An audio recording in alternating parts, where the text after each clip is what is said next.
And now, it's time for another Dice Tower review with Tom Vasel. Hey everybody, we're taking a look at Food Chain. Now you would think Food Chain is a great theme for a game, right? And yet so many games have done Food Chain so poorly. There's some good ones out there, but this one here is from Korea, and it is not a trick-taking game, but you're trying to build poker hands per se. Well, not even poker hands, just 2 of a kind and 3 of a kind. But there's different ways to do that. You're looking at the suit, you're looking at the number, and you're looking at the color. Kind of interesting. Let's take a look.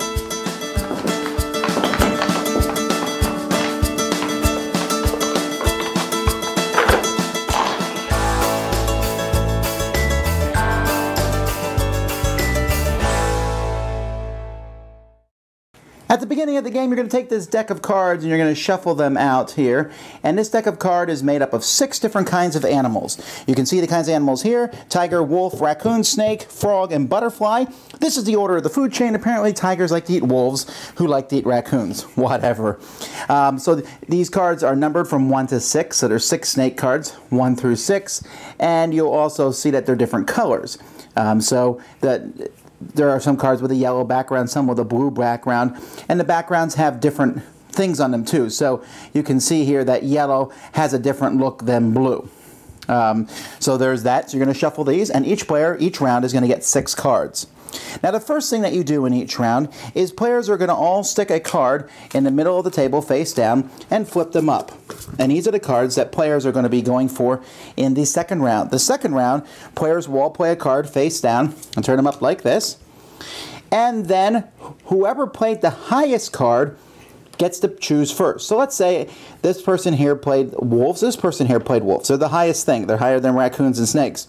So the 5 wolves beats the 3 wolves. He gets to choose what he wants first. So he says, I'll take the 6 of butterflies. He'll take this card and he'll put it face down in front of him. Then this guy gets 1, so he takes the 4 raccoons. Then the raccoon guy goes next, because raccoons beat snakes, so he takes the 2 butterflies. Then the snakes takes the 2 wolves. Then these 4 cards are in the middle, and we do it again. Once these 4 cards go out, we do it again. And then, with the last 2 cards in your hand, you will add those to the 3 cards you've collected. So at the end of a round, players are going to have 5 cards in front of them. You are then going to try to make some sort of 2 of a kind or 3 of a kind of these cards, or full house. So I look at these cards here. I have 2 blues, so that's a pair. And I have 2 1s. That's a pair also. Alternatively, I could take 3 1s. Which is actually a better thing. I also have, well, I got all different animals, so that's not very useful. So the best thing I have here is 3 of a kind.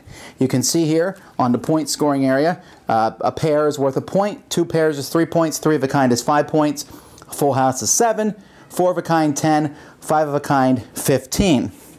So this can be anything. Again, it can be a 2 of the same color is a pair, 2 of the same animal is a pair, and 2 of the same number is a pair. Whoever has the highest hand, and if there's a tie, it's won by the animal food chain order, will also get an additional 3 points, and players will also get 1 bonus point for every butterfly they have. Butterfly is the weakest, but if I play this 4 butterfly card, that's 4 extra points for me. Players will score their points, and then you start another round. Once one player reaches 50 on the track, whoever has the most points is the winner of the game. Now, I love the graphic design of the cards. The board's okay. It's beautiful. It's a little busy, but the cards are really gorgeous. My only problem with the cards is they only have the number in the 1 corner. I would have preferred they put it in all 4 corners so you can spread the cards, flip them upside down, and it still works.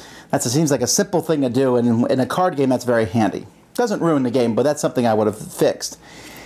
The game is interesting because essentially you're playing a card and you're trying to win one of the 4 cards out there in front of you. So you take a look at your initial 6 hand. Okay, you're going to take 2 of those cards, and you know you're not going to use them all. You're going to keep those cards. So what are you trying to get? I mean, really in this game, you're going to get at least a pair. It's not that hard to get at least a pair, because in your opening hand, the odds that every card has different numbers and different colors and different animals, and you can't build some kind of pair, is probably not going to happen. So then you have to decide which card you're going to throw out there. You could throw out a card that you want yourself, because you might win it. See, for example, if you have the 6 tigers, you're going to win a card at some point, and that's great to know, but you're also throwing that 6 tiger out for somebody else to get, maybe.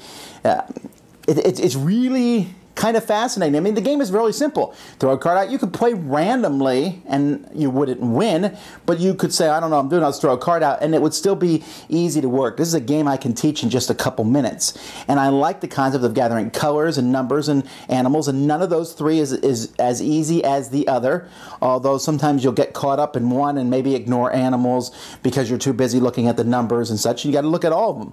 So fun. It's a fast game too, because you really can score a lot of points per round. Getting 15, 20 points per round isn't unheard of, especially with the butterflies giving out their points. So I like it. It's a small game, not small, I guess, but the game itself, I mean, if let's say you like this game a lot, you could actually take the board away and just carry the cards around and play with them. It's not that big. 36 cards plus these extra 6 cards that you don't need, but are simply there to, you know, to remember the food chain. But that's not that hard to remember either. So great theming, although the theme's not necessary, but a simple, fun, drafting style card game. Thumbs up from me. Dice Tower Judgment, approved. Thanks so much for watching the Dice Tower videos. Find more great videos and reviews, as well as our top-rated audio podcast at Dicetower.com. You can also find other great shows at Dicetowernetwork.com. I'm Eric Summerer, and you've been watching The Dice Tower. The Dice Tower is sponsored by Cool Stuff Inc., where you can find great games for great prices. Cool stuff in stock. Check them out at CoolStuffInc.com. Shut the door.